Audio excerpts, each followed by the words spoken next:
This is the Bates Bobcast, our weekly podcast where we take a look at the week that was in Bates athletics. My name is Aaron Morse, and this week we celebrate 14 Bates team records falling at the NESCAC Men's Swimming and Diving Championships. Plus, senior Mia Roy broke a women's basketball record of her own, and it's time to spring ahead and take a look at the next season of Bates sports, starting with baseball and lacrosse previews for you this week. That's coming up on the Bates Bobcast.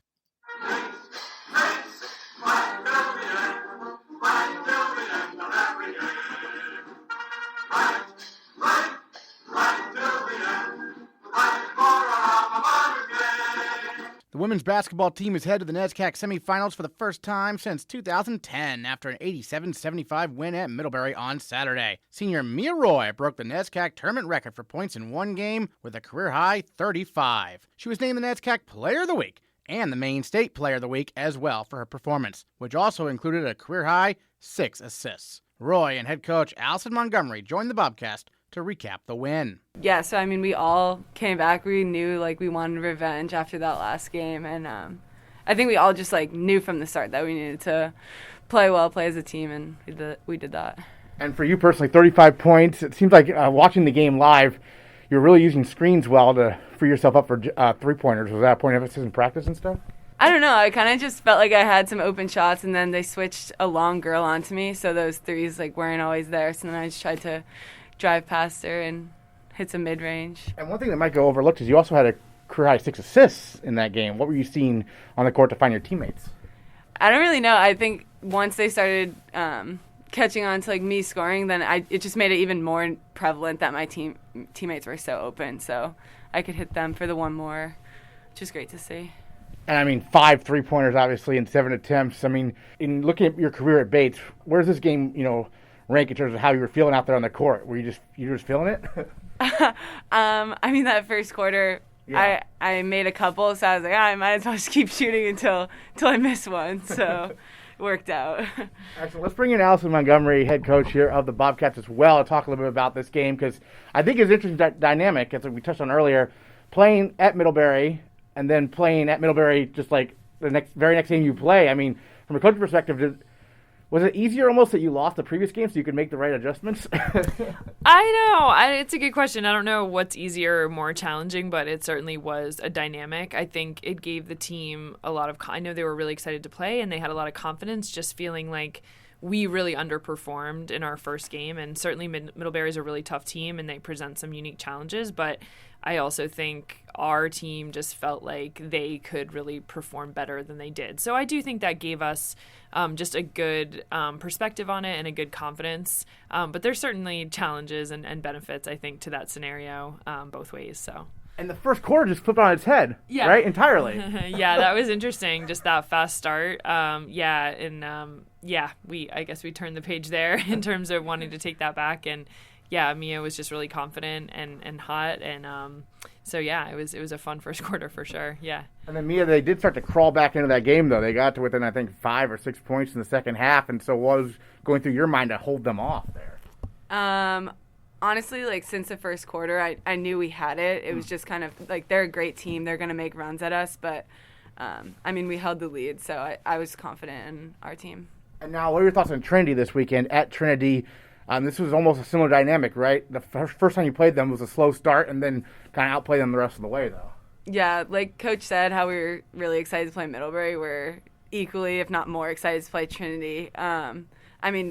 Like you said, it was the same start, and so we want to come out the same way we did against Mid. And then, Coach, what are your thoughts on Trinity coming up? Obviously, top seed in the conference. Mm-hmm.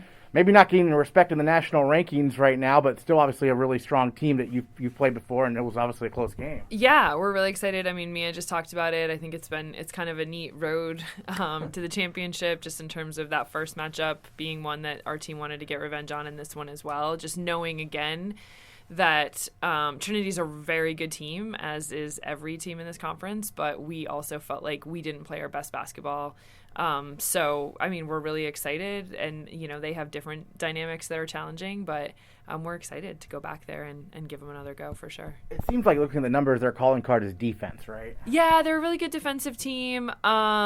They have, they're good at every position, but they have 2 posts that are really strong offensively for them. So, they're a good defensive team. They have good size, good athleticism. So, they definitely play both ends of the ball really well. So, yeah.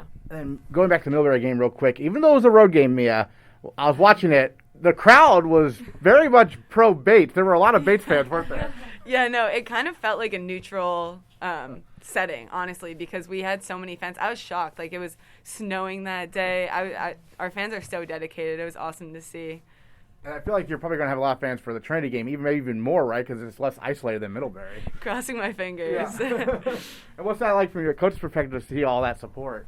It's so fun. I just think there's been, I think families and friends and fans. We had some alum at the game, which is really, really special for me, I think, just at this point in our program to have some women there who really helped us build a foundation and to see us kind of get to this point where we're really competing for a championship. That was a really cool thing to see as well. So, yeah, we're hoping we can have some equal enthusiasm in Hartford this weekend.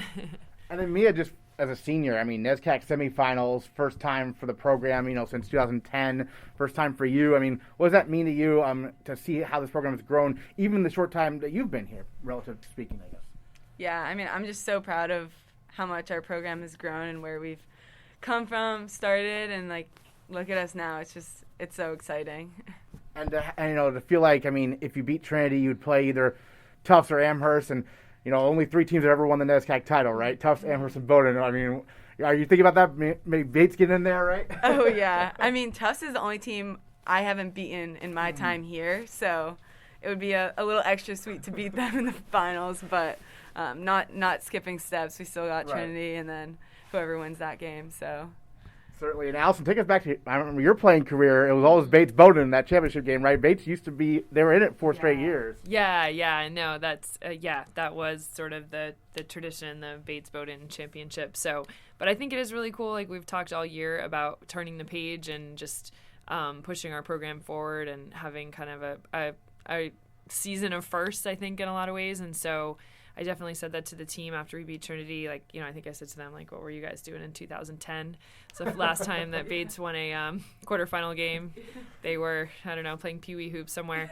But, I think we're looking at it like we have a real opportunity this year. This is a really special group and exciting that we have an opportunity to kind of do that again in terms of make a statement and turn the page and put Bates back on the map in terms of women's basketball. So definitely motivating for me that only 3 teams in our conference have won a championship. So yeah, Mia, you were 10 years old then? Yep. Yeah. But then, what are your thoughts you want to share about the game that we haven't got to talk about? No, I'm super proud of our team, super excited to see where we're about to head, so. And a championship record there, 35. No one's ever done that in the tournament. What does that mean to you? I didn't even realize that. I know you put that on the Instagram post, but I didn't know what that meant. And then my dad was like, "You know that you did that?" I was like, "Oh, cool." So that's exciting. Great. And then, Alison, your thoughts you wanted to share about Middlebury or about Trinity coming up, perhaps? Yeah, I think Middlebury was really cool because obviously Mia had a really standout individual performance, of course, which was so awesome. But I think the other thing that was so cool, you mentioned her 6 assists, but we just had so many women playing really well, making the right pass. We worked a ton all week on making the extra pass. I think the first time we played Middlebury, their size kind of bothered us, and we were forcing some shots against their size. So we talked about sharing the ball a lot, and I just think we really did that, and everyone kind of did their job, and there was lots of moments in the game where every player kind of stepped up and made really big plays. So it was, while Mia had 35 and had a history-making performance, which was so awesome, the cool thing is, we definitely kind of needed everyone, and everyone stepped up at the right moment. So I think we're just trying to ride that wave, continue to have some really cool senior performances. I really believe in senior power, and so we want to continue that. But I think just continue that theme of having some great performances, but also putting it all together and everybody kind of playing their best basketball at the same time. Obviously, that gives us the best chance to win. So awesome. NESCAC semifinals Saturday in Hartford against Trinity. Alison Montgomery, Mia Roy, thanks so much. Thanks, Aaron. The men's swimming and diving team placed 5th at the NESCAC championships over the weekend. It was an historic weekend for Bates, as 14 school records fell, with junior Nathan Barry even taking home a NESCAC title in the 50-yard backstroke. Senior Andrew Hall was part of 5 record-breaking performances, and he and Barry both qualified individually for the NCAA championships. And Andrew Hall is our male Bobcat of the week. I mean, yeah, it was an awesome experience. It was pretty surreal, I guess. I knew we were going to have an awesome year. It was mostly juniors and seniors, and plus Mark in the 800 freestyle relay. So we've gotten really close over the past 3 years, and we've built that relationship, and not only that, we've built the strong relay exchanges and being familiar of each other's strokes and how we're going to launch off those blocks fast enough. And we're very comfortable with each other, I guess, and we're not afraid to perform our best in front of each other. And you kind of set the tone there, the 800 free on Thursday. I mean, how important was that to get off to such a good start? I love that relay. It's really exciting. The first race of the meet, of a 4-day meet, is really exciting. Testosterone is high. The stands are getting loud, which is awesome too that we were able to have spectators. It's really exciting. Yeah, and having a record broken, first off, we knew it was going to be an awesome meet. Certainly. And then I know Vanessa was sending me like photos of people on the podium, and there was one relay shot where you couldn't be in it because you had to warm up for a different event. So take us through like the schedule for you, because it sounds pretty intense. Yeah, so I think Friday night the session ends. The final session ends with the 400 medley relay, so they won't do awards until the next final session. And each final session starts with an event, not with awards. So we did the 200 medley relay was first on Saturday night, and I was both on the 400 medley relay Friday night and the 200 medley relay Saturday night. And I had the 400 IM right after the 200 medley relay, but I had about 15 minutes of time to warm up, cool down, whatever I needed to do to prepare for that much longer race than a 50. I gave it to Jesse Hagee, the podium position, because they did the awards for both the 200 medley relay, the 400 medley relay, and the 200 medley relay right before the 400 IM. Did Jesse enjoy that experience? I think he did, yeah. So the 400 IM, that's a beast of a race, isn't it? Oh yeah, I always dread that every year. As good as I am in it, I do not like that event, unfortunately. Well, you're going to NCAAs, we think, pretty much, right? 200 IM at least, and then swimming some other events. So tell us about what makes a 200 IM maybe your best event, perhaps. I don't know if the 200 IM is my best event. The 400 IM is probably my best event. Even though you don't like it. Even though I don't like it. But over the COVID year, I lifted a lot more and focused on strength. And distance, you can't have so much strength because it's a different type of muscle strength, and you just lose endurance and stamina if you have more strength. And the 200 IM is definitely more strength oriented than the 400 IM. And so that strength training really that strength training paid off for the 200 IM, definitely. And you have not been to NCAAs before. What are you maybe most looking forward to? I mean, it sounds like you and Nathan Beer will be going. We're hoping maybe a relay will somehow sneak in here. We'll find out in a few days, I guess. But what are you most looking forward to? I guess the bonding experience and swimming in this pool. They've had huge national meets there. D1 athletes, Olympians swim there. I'm excited for that too. And not really competing against NESCAC schools, but being a part of just the whole NESCAC against other D3 schools. I'm excited for that too. Yeah, and unfortunately, we couldn't get more guys there. We're sitting 17th, I think, for both the 200 medley and the 400 medley, which is really unfortunate. I was really bummed out for especially Peter and Nate Sommer. Well, and yeah, so we'll find out if anyone drops out or anything. And that's crazy, though. These are all program records, and relays have been before, but everyone's just so fast this year. Bates is fast. I mean, I was looking at Williams. They were saying like NESCAC record. I mean, what a fast meet, right? I mean, what are your thoughts on how fast everyone got, I guess, over the COVID year training? Yeah, it's crazy how fast D3 got. I'm assuming, well, I know for a fact that Williams and Amherst had 5th years. Oh, yeah. So a lot of people took off a semester last year and used that extra year of eligibility. So they have that full college experience, college training under their belt, and use that to their advantage. And it seemed like, I mean, Bates doesn't have any fifth years, but it seems like Bates obviously used it to your guys' advantage as well. I mean, take us through that COVID year, the training, and you touched on it earlier, though, right? Building up the strength. Yeah, it was really tough to get on a swimming schedule, but I was more focused on building that strength and lifting. Do you feel like you're almost faster than you would have been if you had actually had a season? I actually wonder that a lot. Yeah. Maybe. Honestly, maybe, yeah. I guess, Coach Casares, on Monday, you guys all shaved his head because it's a tradition. If anyone, breaks all the relay records, which the men did, and by the way, those are the 200 medley, the 400 medley, the 200 free, 400 free, and the 800 free. So all five. It's happened now 3 times at one meet, 2012, 2015, and now. First of all, for you, was that an expectation kind of coming in for the relay teams? Was that a goal? Were you looking at those records?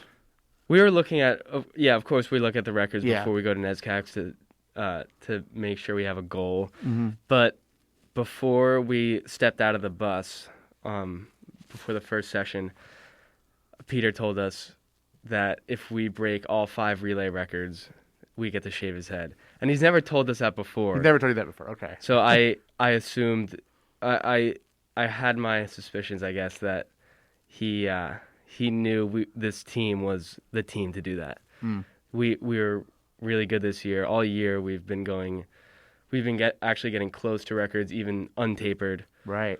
So he knew it was going to happen. Certainly.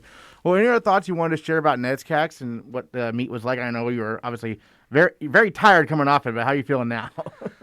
I'm still a little tired. Yeah. I mean, sleep is always tough when you're thinking about all these races, and the hotel beds aren't necessarily very comfortable.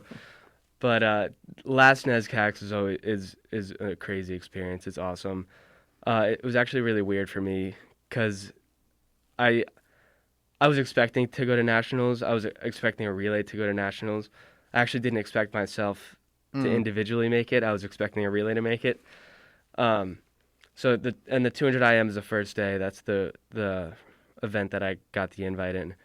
And I posted a fast time, and I was like, wow, I'm actually going to continue swimming after this. And it's weird because the last NESCACs is usually the time when you're like, wow, after 15, 16 years of swimming, I'm done after this meet. But I won't be done. Mm. Even though it was my last NESCACs, I knew I wasn't going to be done with swimming, which was interesting. But right when I stepped up for the last relay, the 400 free relay, it hit me all of a sudden, right when I stepped up on that block. And I got this rush of adrenaline, and I had my relay start and went my fastest split after a really tiring 3 days before that. I was feeling exhausted that day. I felt a cold coming on after just doing the 400 IM and an extra time trial, and a time trial that night too. I didn't know what to expect, so he decided to switch around the relays. Okay. And I was originally on the A. Okay. But because I was feeling so tired and we were Con, I think before the relay was 0.5 points ahead of us. Oh.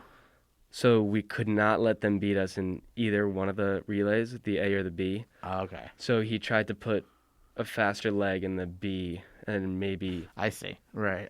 Try to strategically move around the legs to beat Con in both relays, and we did by a lot. He likes to tweak those relays at the last second. Yeah, he does, and he spends so much time thinking about it and stressing over it. It's sometimes funny to watch. And then we talked about this off air. You're going to be swimming the 200 IM at NCAAs, but also 2 other events. Tell us about those.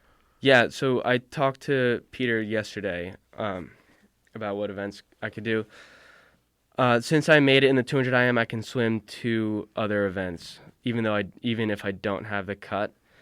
And I made the 200 IM, so I decided to do the 200 freestyle and the 200 butterfly. And I did the 200 IM, 400 IM, and 200 butterfly at NESCACs the past weekend. But he told Coach Peter told me that the 400 IM was perfect over the weekend, And if I train more, I might just get tired and maybe add time at nationals. So I decided to do the 2 free and the 2 fly again. And those records are still up for grabs if you want to try to break those. That's the goal. That's the goal. There you go. That's the goal. Awesome. Well, Andrew Hall, thank you so much for joining us on the Bobcast. Congrats again on a great weekend there at NESCACs. Thank you so much. It's time to preview 3 of our spring sports that get their season started this week. First up, the Bates men's lacrosse team heads to the Bay State to face Babson for their season opener on Wednesday. Face-off is set for 4 p.m., and head coach Peter Lasagna tells us what's in store for his young team. Well, Coach, it's interesting doing these spring sport previews because we haven't had a full season since these seniors were first year. So, I mean, you have more insight. You always will, of course, about your own team. But tell me a little bit about, some guys you're really excited to finally see play a full season, perhaps. Well, it's quite amazing that you start with that question, Aaron, because my first note to myself is seniors getting to have a full season for the first time since 2019. It's really, I'm thrilled for everybody, myself included. Really, really nice for the current sophomores who, you have to remember, also lost their senior season as high school seniors. So have only played 4 games of college lacrosse and kind of work on down the line that way. Everybody's really inexperienced. So, but yeah, for the seniors to get to go out this way and leave their stamp on the program. And we've talked about it a lot.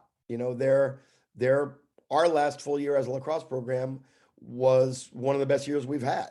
And they were important parts of that. So I'm really excited, and you can see it. You can see it from day one in the fall, Aaron. And what a great fall for us to actually be able to be together on the field, and for us to be able to coach them. But for the leaders, start to be able to take over, because we all talk about it as coaches. It sounds so darn cliched, but all of a sudden you're a senior and you're going in the best of times and you're going, wow, this is it.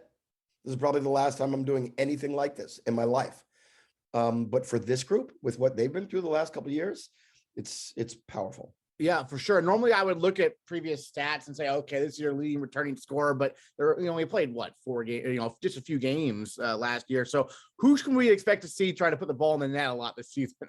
Yeah, I think you're going to see, I would say the 2 names that pop right to my head are 2 of those 2022 guys who have just been doing everything they do off the field, the Coach Seltzer work, all of it putting in extra time, including after practice yesterday.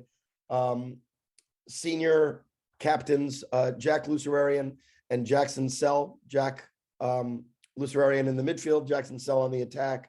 Jackson really started to emerge at the end of the year last year, had the best game of his career in our last game against Connecticut College, really took the game over, and has just sort of kept on going in that trajectory. And Jack Lucerarian has always been, one of our fastest, best stick, highest lacrosse IQ, always able to create great opportunities, and just hasn't finished quite at the percentage that he would like. And so he's put a lot of time into that, is scoring the ball really well. But there are a lot of people. I mean, we have a senior midfield right now of Max Kim, who didn't play at all last year, and Bobby Percival, who played very, very little last year. Both were injured, and Walter Braun, who has also been injured in the last couple of years. So all 3 guys are healthy. All 3 guys are back. I put them together, to see what a senior midfield looks like, and they've been practicing at a really high level. But we're going to be really interesting. It's not just going to be the senior class. We're certainly going to take our lead from them. But I'm really excited about a bunch of young guys as well, many of whom have played very little college lacrosse. So again, a really important year for us to have 14, 15 practices in the fall and be able to start on February 1st. Like I couldn't imagine a more important time to be able to do that. You got a scrimmage in the other day, right? We did. Well, we've scrimmaged twice. So we scrimmaged a really good alumni group, alumni from 2016 to 2021, just profoundly moving, quite honestly, that 20 21 or 22, got 22, I think in the end, guys from literally all over the country. Matt Lastava flew in from Texas. Charlie Fay flew in from San Diego. Kyle Weber flew in from wherever he was. Jack Allard and his parents came back to campus for the first time since Jack dealt with what he dealt with. So that was just amazing. And in a perfect scenario, both teams played pretty damn well. We got off to a 2-goal start. The alumni scored the next 6. I got to play everybody, including 4 goalies, and the alumni 1 by 1, which means they might be willing to come back again sometime. And that was really fun. And then we played another college lacrosse team, Colby, last Wednesday, and Colby took it to us. They were big, strong, fast, really, really slick, handled the ball really well, shot the ball great. They were better than us on that day. And that was good. I mean, again, rather to get that wake up call on February 16th than February 23rd. So I think it was actually really good for us. And I'm really impressed with the way that our guys have responded. They've responded with a number of our best, most competitive practices of the year. Well, yeah, I mean, you don't play Colby again till the very last regular season game. And so that gives them something to be like, hey, we need to improve, right? Over the next few months until we play them again. No, correct. And again, trying to find solace on a day when you didn't play quite as well as you wanted to play. That was exactly my message is, would have been wonderful to win this one, but we don't need to win this one. We need to win the last one. Certainly. And so we're talking on Tuesday, you open tomorrow, right? So against Babson at Babson, what can you tell us about the Beavers? Yeah. They were an NCAA playoff team last year. They won their league. They're really well coached by Coach Batty and his staff. And they beat us for the first time in the history of us playing each other the last time we played in 2020, a 1-goal game. Might've been overtime. Yes. We've played competitive games with them forever. So it's not like that was an outlier. They've always been close. We had just been able to get 1 or 2 more than them. But they're very good, very competitive. I think they have either 7 or 8 transfers, including some Division I people on their team. So they opened with a pretty resounding win over Roger Williams. They're really strong at every phase, big and strong on defense, athletic in the midfield. They're going to be a challenge. It's going to be a great test for us. Obviously, we always talk about face-offs and how key those are, winning the face-offs. You have a number of face-off specialists. Who's kind of emerged, if anyone, so far, I guess? They're Jackson Williams, a junior. Actually, the brightest light of our Colby scrimmage was Jackson. Colby's got a great group of face-off people. Their assistant coach, Casey Dowd, is a PLL professional face-off guy and one of the best face-off teachers in the country. So no surprise, they're really good at that. And their primary guy who really did well against us last year is their primary guy again this year as a sophomore, I believe. And Jackson Williams got the better of that matchup decisively. So that was obviously that's a beautiful thing to see. And man, if we see that again tomorrow, I'm gonna be a happy old man. Yeah, pretty good for a guy who's played in like 4 games in 2 years, right? Well, yeah, and he's not the only one. He's got it going right now. But to your point, that's part of what's fun for us. Peter Ackley is another guy, just incredibly athletic, big, strong, fast person. But again, who's been banged up the last couple of years. And so Peter's pretty healthy and doing a really nice job. Ben Feintuck, our new assistant, also is doing a really, really good job with the face-off people schematically. And their individual techniques, but what the wing play is about as well. He's doing a really outstanding job with that. And we've got a couple first year people. Cooper Lance has done a nice job. A couple Poles, Ben Miller and Eli Sherbakov, who's a sophomore. Ben's a freshman. So we're going to throw a lot of different people at you, but you've seen this game enough.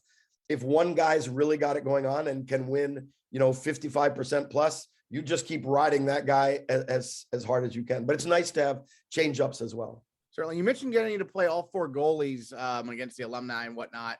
Have any of the goalies? I remember Spencer Wood. I thought he played pretty well when he got a chance last year. Yeah, I would say that, they've all practiced, all four of them, with KP Co, the senior, the only lefty goalie that we have, down to our first year Luke Heafy. They've all been practicing well, but Spencer Wood has probably been the most consistent, and then Garrett Fitzsimons, who's also gotten time for us. So I think we're in a really good place there. The four of them also really support each other well, and so again, like with the face-off person, you love to have one guy who is just clearly dominant, but it's also nice to know with our strength of schedule, which is just absurd. It's nice to know that you've got some other answers as well if somebody's not having a great day. Any first years who have emerged, we're going to get some run early in this season? Yes, a few, I would say. And again, so fun to be able to actually coach them in the fall. Yeah. And not see them for the first time in February. It really, really helps. NESCAC presidents, if you're listening. But Ben Miller, I would say Ben Miller and Denzel Evans. Ben Miller is a long pole who played extra man offense for his high school team and scored big goals for them late in playoff games in New York State. He had a really, really good fall and has had a great preseason for us. And I would say Denzel Evans, who is just a lightning fast offensive player who can play both attack and midfield for us. I think he's a really, really tough matchup wherever we put him. I would say those are the two that have stood out the most, but there are a number of people that are gonna get time for us. And the sophomore class is, again, they showed us in their very brief first season. They showed us some great things, especially in that last game against Con College, and both a bunch of those guys are really driven, are going to do really good things for us as well. Will Masterson on the attack, left-handed from York, Maine, is doing a really, really good job. Jake Johnson, there's just a bunch of them. I could go down the whole list of that class. I would say those guys are all going to help. It's a huge roster. It always is, right? How do you, as a coach, adjust to that through the years, dealing with a big roster each season? Yeah, it's interesting, Aaron. Obviously it's a good problem to have in that it means a lot of people are excited about their experience and they want to stay with it for 4 years, which is what you want. But there is a change when you go from either the fall or the preseason, where I'm literally getting everybody equal time as often as I possibly can, to, okay, we've got a game on Wednesday.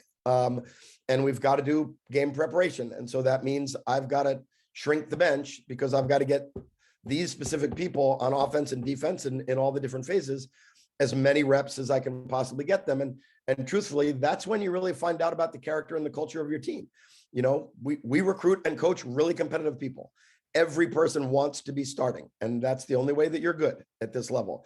But you find out about your culture, you find out about your character when people realize, okay, that person is ahead of me right now. I need to keep striving, but now I've got to be a great teammate and just bring it in practice every day. And that's really what this week has been about for us. Great. Well, any other thoughts you want to share about the upcoming season we haven't gotten to talk about yet? Well, I'm just, like I said, how we started it, Aaron, just so gratified, so excited that we get to get on a bus and go sleep in a hotel. As funny as that sounds, that's a really important part of the experience. And that's a lot of where these young men get to know each other the best, is sharing that time together. And these are times that they're going to remember for the rest of their lives. And so just to be at the start of one of those, it feels like 10 years. Like, it honestly feels like 10 years since we've been able to do this. And so I'm really grateful for the experience. I have learned gratitude in a way that maybe I should have learned pre-COVID, but COVID has been a great gratitude teacher, I believe. And so the last thing I would just say is that we have crafted the most competitive schedule we've ever had. So you put us in the most competitive, deepest league in all of lacrosse, not just Division III lacrosse, in all of lacrosse in terms of quality top to bottom. And then you play Babson and Western New England and RIT and York and the other people that we play. It's just, we're young, we're inexperienced. Boy, are these young men going to grow up fast. And that's going to be really, really fun to be a part of. All right, Peter Lasagna, thank you so much for joining us on the Bobcast. Really appreciate it. Thanks a lot. Take care, Aaron. The baseball team is in Florida this week, and the Bobcats open their 2022 campaign Friday morning at 11 o'clock against Northern Vermont Linden. Head coach John Martin gives us a preview of his squad. Previewing the Bates baseball season here on the Bobcast with head coach John Martin. And John, first of all, you guys are down there in Florida for 3 games here this week, joining us here via Zoom. Tell me a little about what you hope to see from your team over the course of those, these first 3 games to start the year here. Sure. Thanks for having me. So I think this trip's going to be an interesting trip. I think there's a lot of things that we want to see out of our team, and I think that the guys are excited. I know they want to get back on the field. I mean, it's been basically 2 years since we've had a normal season, and over time, I mean, that keeps going and expanding. Like that takes its toll on experience and keeping your competitive edge and things like that. So I think that coming down here, the first 3 days, we're going to get out on the field and practice and let the ball fly a little bit and get in the sun and just get our spikes dirty and get used to being outside. And then the 3 games, I mean, we're always going to play to win. We're always going to put our most competitive product on the field every time we take it. But, we're got to experiment a little bit too. And we got to try some guys in some spots and mix up some lineups a little bit and get some pitchers some innings and spread those out a little bit. So it's going to be a great trip. The weather's great. The fields are nice. It just feels good to see green grass and palm trees in the sun for a few days. So I'm excited. I know the guys are excited. They were pumped up. They've been working really hard and getting in the weight room and getting extra swings in and doing what they have to do to get ready to come down here. So we're ready to go. It's going to be a great trip. Great. And then do you guys have captains, or is that to be determined? We do. Our captains this year are 2 seniors, Kevin Lucy and Braden Caress. They have both stepped up as leaders. They are, definitely ready to take this team and take us as far as we can go this year. I'm excited for them. I know that I'm going to rely on them a lot. So are the rest of the guys. And there's no doubt that they have the leadership abilities to help push us forward a little bit. And then, pitching wise, who are some of the guys we should watch out for who are competing for spots in the rotation right now? Sure. Well, the rotation is definitely not set. I mean, we're going to start off, we're going to set some guys out there and then give them probably a pretty short leash to start the season. We're not trying to stretch anybody out too far. I think some guys you could see, Grant Giuliano, senior, he's been around for a while and he's improved over his years. He's much more physical. He's got more zip on his fastball. His slider looks good. Throwing strikes. Grant does a good job of preparing and getting ready to pitch. Another guy, junior Teddy Nelson, who hasn't thrown much at all. He's a junior and he's inexperienced as far as, being a junior goes, but he's got great stuff, good velocity, big guy. Him and Grant are both big boys. I mean, they're both 6'6", and, Teddy's, he pitched last summer in the Valley League in Virginia, which is really good baseball and did well. So we're looking for him to kind of get it going here for us as a junior.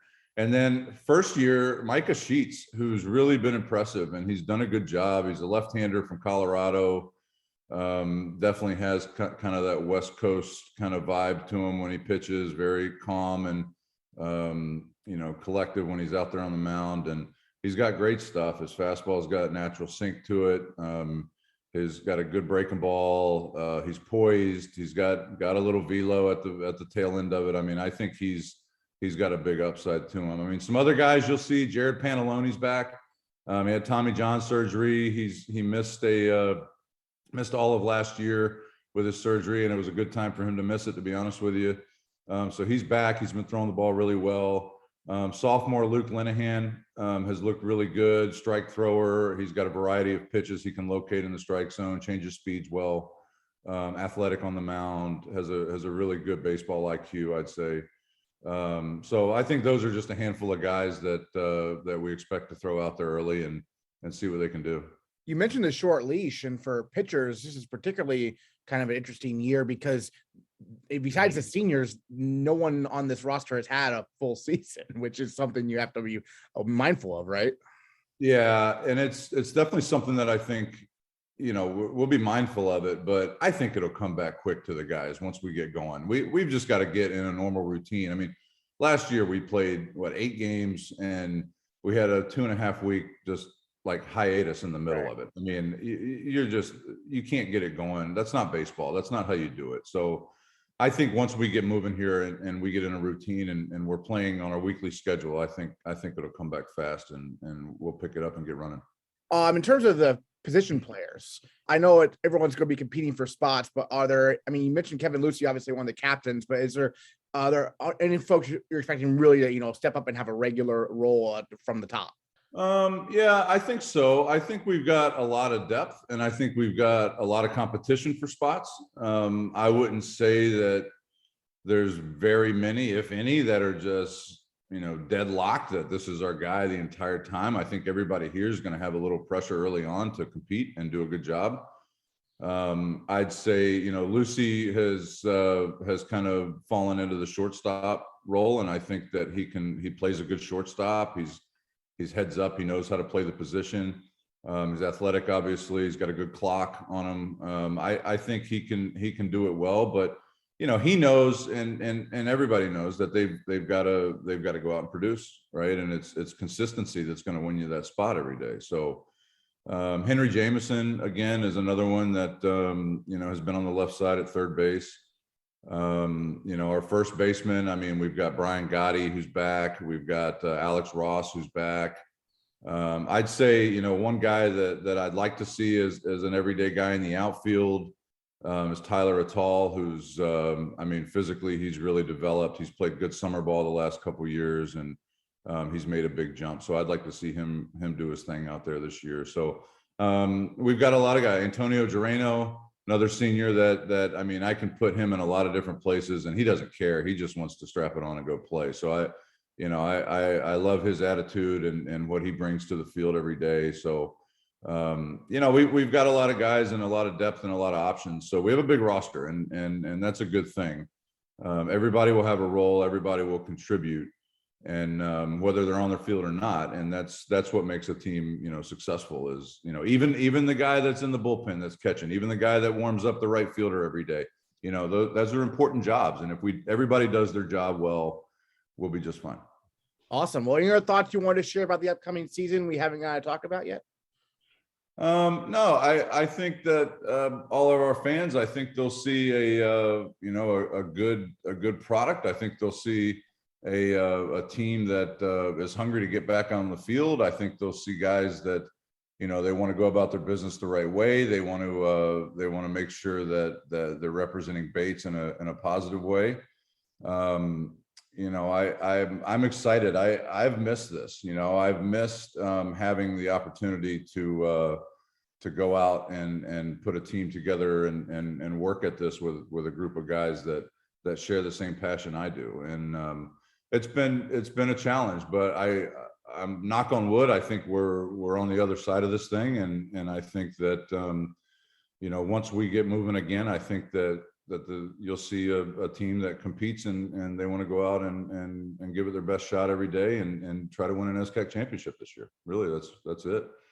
So we're hoping that the weather, holds up by the time we get back to Maine, and we can get out on Leahy pretty soon. But when we left, it was not ready yet. But I think we're going to forget about that for a few days down here and get some sunshine and play good baseball. The women's lacrosse team headed west for their vacation week games, and on Saturday, the Bobcats take on the University of Chicago in the Windy City, with the opening draw set for noon for fans in the Eastern Time Zone. Head coach Renee Olsen is in her first year at the helm of the program, and she gives us an early look at the Bobcats. Renee Olsen with us here on the Bobcast, talking women's lacrosse. The season is here this weekend. They open at the University of Chicago, and Renee, first of all, this is your first year at the helm of the Bobcat program. How's the transition gone so far? What have the practices been like? It's been a whirlwind, but it's been really fun. I think we're getting better every day, and we're putting in a lot of hard work. So really can't ask for more from the athletes right now.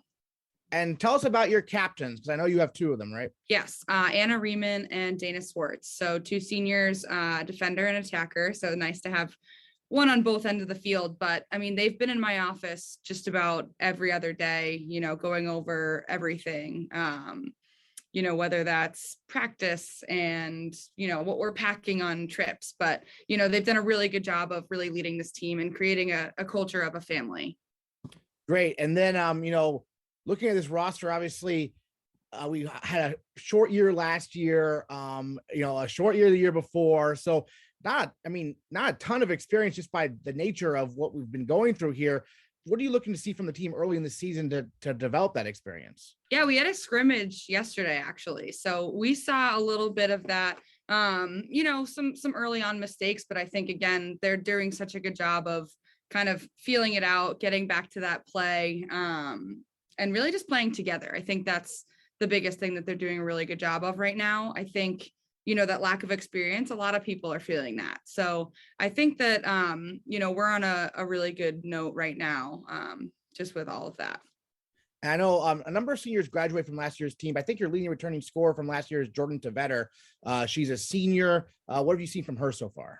She's gritty. I would say, she works really hard in everything that she does. So I'm really excited to see what she can do this year for her senior year. I think she's ready to go. Chicago. So a trip to the Midwest.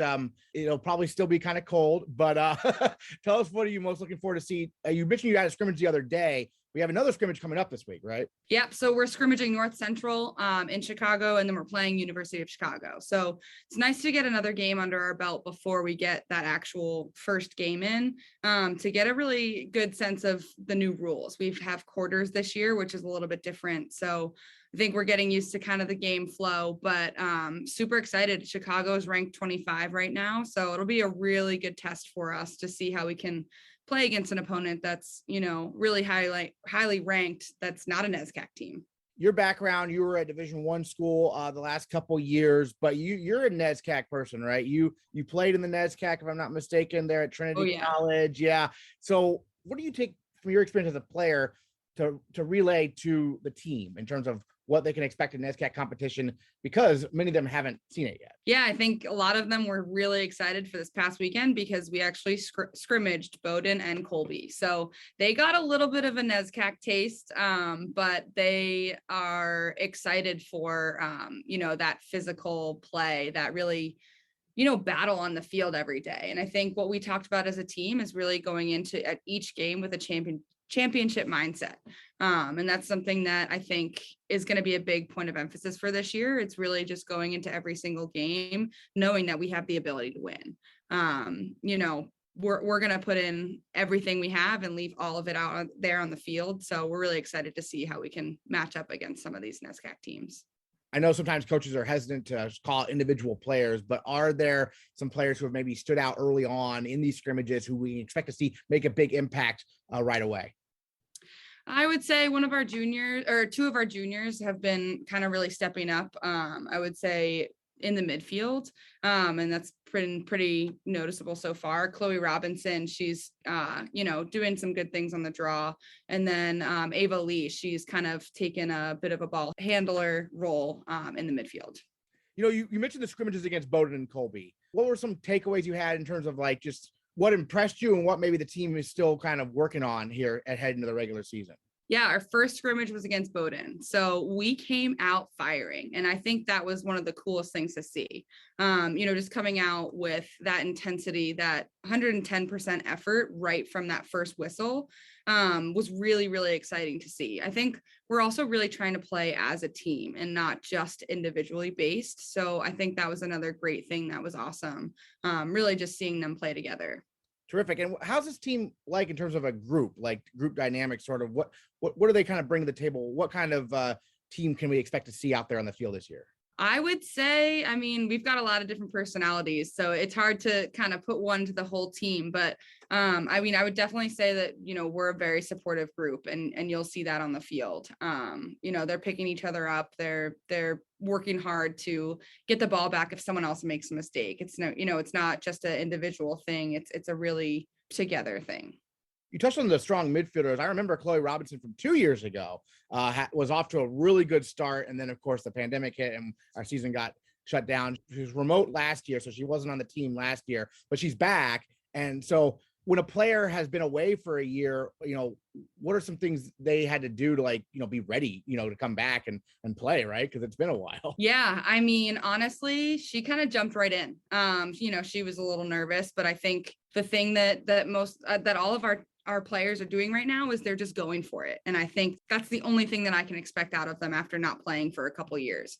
I would say our first years too, they've had a bit of an interesting transition. They didn't have really their junior season. They maybe had a abbreviated senior season. And now they're jumping into college. So I think they're doing a really good job too of keeping that composure, as first years jumping into the college game. So it's really awesome to see, those juniors coming back from abroad and then also those first years. And we have a sophomore on the team, Emma Austin, who I believe got some national team exposure for her home country, basically. Tell us about her. Yeah, Emma. So right now we have her in the midfield spot, but we put her on offense for our first scrimmages yesterday. So we saw her do some good things and we're excited to see her kind of in that role a little bit. But yeah, Team Ireland, really excited playing with some really great players. So she's going to get some really great experience there as well. Anna Riemann, one of our captains, was named to Team Puerto Rico as well. So we've got two people on some national teams, which is really exciting. Hopefully they'll be able to play each other this summer for the World Championships. So has Emma gone to play with the team yet for Ireland, or is that later on? She went over, I believe, in October to go for the tryouts. So she didn't play with the set team yet, but this summer she'll play with that team, I think in July or late June. Well, I guess any other thoughts you wanted to share about the team that we can expect to see that you wanted to mention we haven't got to talk about yet? I think you'll see a lot of new faces, and I think that's really exciting. We've got definitely a really deep bench, and I think that's just a great kind of thing to have as just definitely a first year head coach. And I think, we've got a lot of trust in our teammates right now too. So I think they're really excited. I'm really excited. We're just really excited for that first game on Saturday. All right, Renee, Olsen, thank you so much for joining us on the Bobcast. Really appreciate it. Thanks, Aaron. In other Bates Athletics news last week, the men's basketball team fell at Trinity in the NESCAC playoffs to wrap up its season. First year Jameer Primer continued to impress, tallying a team-high 15 points in the game. The men's squash team won 1 out of 3 matches at the College Squash Association Nationals, ending the trip on a high note with a win over Dickinson. The track and field teams tuned up for the New England Division III Championships at the Bowdoin Invitational, and the Alpine and Nordic skiing teams combined for 8th out of 14 schools at the Middlebury Carnival. We'll catch up with skiing and track and field after their big events this upcoming weekend, as both are headed to regional championships. Go to GoBatesBobcats.com or the Bates Bobcats mobile app for each team's complete schedule. And we'll continue to recap it all every Tuesday on the Bates Bobcast.